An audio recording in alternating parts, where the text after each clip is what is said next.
Hi everyone, in this video I'm going to show you how you can unblock someone on Instagram. So if you find this video helpful, please give it a like and make sure you subscribe for more useful tutorials. So all you need to do is open up Instagram, click on your profile icon on the bottom right, then click on the three lines on the top right. Once you're on here, just scroll down, then you should come to blocked, so you want to click on that. This will bring up everyone you've blocked, so if there's anybody you want to unblock, just simply click on the unblock option on the right hand side,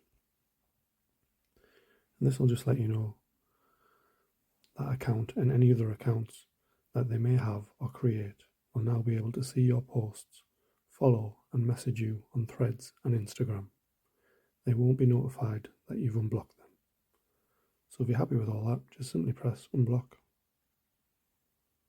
and that will block someone on Instagram.